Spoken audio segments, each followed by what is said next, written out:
Hello, नमस्ते, सलाम। स्वागत है आपका आपके अपने चैनल मुस्कान सिंह रवि पे। आज जो कहानी हम आप सबके लिए लेकर आए हैं वह है मुखौटा। कहानी शुरू करने से पहले यदि आप मेरे चैनल पे नए हों तो मेरे चैनल को सब्सक्राइब कर लें और बेल आइकन को प्रेस कर लें, जिससे कि मेरे चैनल पे आने वाले वीडियो की नोटिफिकेशन सबसे पहले आपको मिल सके। बिना देरी के शुरू करते हैं आज की अपनी कहानी। पारस एक खिलौने की दुकान पर खड़ा था। अभी अभी उसका रिजल्ट आया था, जिसमें वह फर्स्ट डिवीज़न में पास हुआ था। उसके पापा श्रीकांत जी उसे लेकर पास ही की खिलौने की दुकान पर ले गए।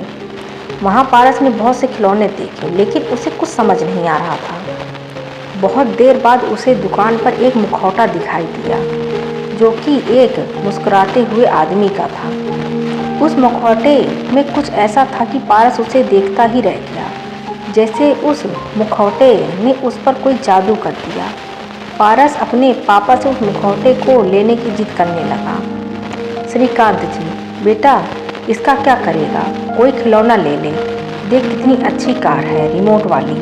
पारस, नहीं पापा, मुझे बस यही चाहिए। हार कर श्रीकांत जी ने उसे वह मुखौटा दिला दिए। दोनों घर के लिए चल दिए। कार में बैठकर पारस ने मुखौटा लगाया और सामने वाले शीशे में देखा। उसमें वह काफ़ी डरावना लग रहा था। उसने झट से उसे उतार दिया।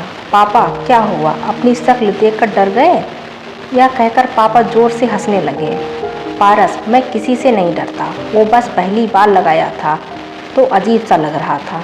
पारस ने मुखौटे को पीछे की सीट पर रख दिया और खिड़की से बाहर देखने लगा। तभी उसे काली हुडी पहने एक आदमी दिखाई दिया, जिसने वही मुखौटा पहना था और पारस की ओर हाथ हिला रहा था। पारस, पापा देखा, वह आदमी जिसने मुखौटा पहना है मुझे बुला रहा है। पापा ने देखा, लेकिन वहाँ कोई नहीं था। पापा, कहाँ है बेटा? कोई भी तो नहीं है। लगता है तुम इस मुखौटे से डर गए हो।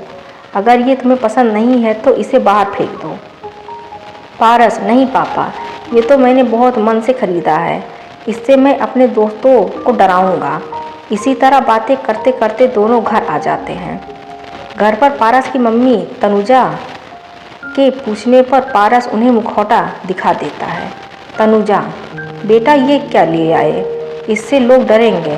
पारस, दोस्तों को डराने के लिए ही लाया हूँ मम्मी। कुछ देर बाद पारस अपने दोस्तों के साथ खेलने चल देता है। वह मुखौटा अपनी शर्ट के अंदर रख लेता है। उसके सभी दोस्त पास के मैदान में क्रिकेट खेलने के लिए इकट्ठे हो जाते हैं। तभी वह मुखौटा पहनकर सभी को डराने लगता है। इसके सभी दोस्त इधर उधर भागने लगते हैं। पारस को बहुत मज़ा आता है। तभी वह देखता है कि मैदान के किनारे पर वही आदमी खड़ा होता है, मुखौटा लगाए। पारस डर जाता है। वह जल्दी से मुखौटा उतारकर घर की ओर चल देता है। वह आदमी पारस के पीछे पीछे चलने लगता है। कुछ देर में वह पारस के सामने आ जाता है। पारस डर से आंखें बंद कर लेता है और मुखौटा फेंक देता है।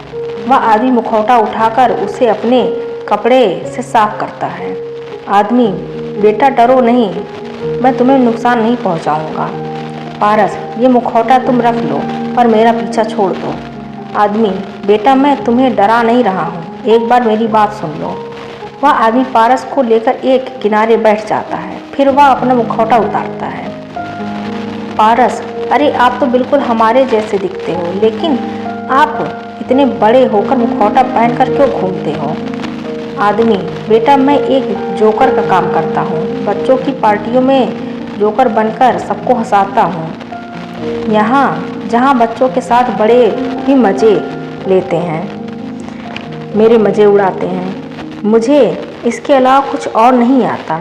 एक दिन मैं एक बर्थडे पार्टी में अपने करतब दिखा रहा था। उस पार्टी में मेरा छोटा सा बेटा भी आया था। मुझे उसके बारे में पता नहीं था। तभी मेरे हाथ पर बंधी घड़ी से उसने मुझे पहचान लिया। उसने मेरा मुखौटा हटा दिया। वह रोने लगा और पार्टी छोड़कर भाग गया। मुझे बहुत दुख हुआ।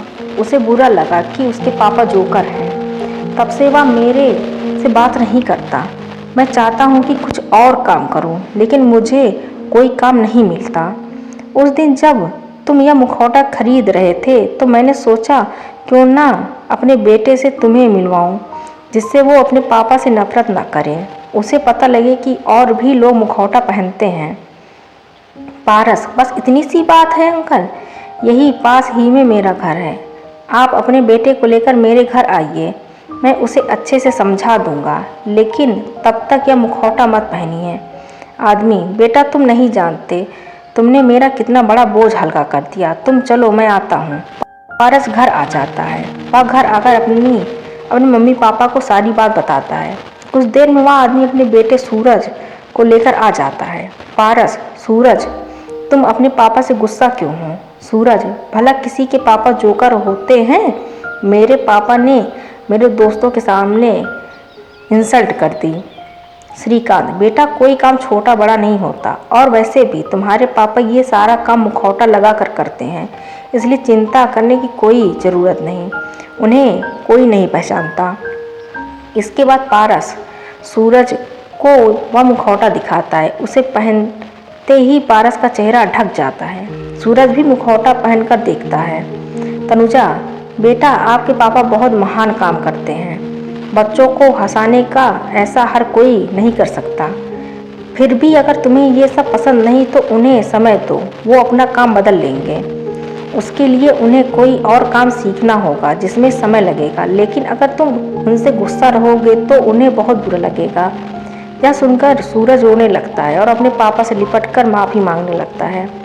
श्रीकांत जी, भाई साहब, आप कल से जब भी आपके पास समय हो मेरे ऑफिस आ जाना, वहाँ मैं आपको अकाउंट का कुछ काम सिखा दूँगा। 2-3 महीनों में आप सीख जाएंगे। इससे वह बहुत खुश होते हैं। पारस और श्रीकांत जी का धन्यवाद करके अपने घर की ओर चल देते हैं। श्रीकांत जी, बेटा कोई भी खिलौना आज तुम्हें वो खुशी नहीं देता जो इस मुखौटे ने तुम्हें दी है, ये तुम आज महसूस कर सकते हो। पारस अपने पापा से लिपट जाता है। आज की कहानी बस इतनी सी, मिलते हैं अगली किसी कहानी के साथ। Thank you for watching.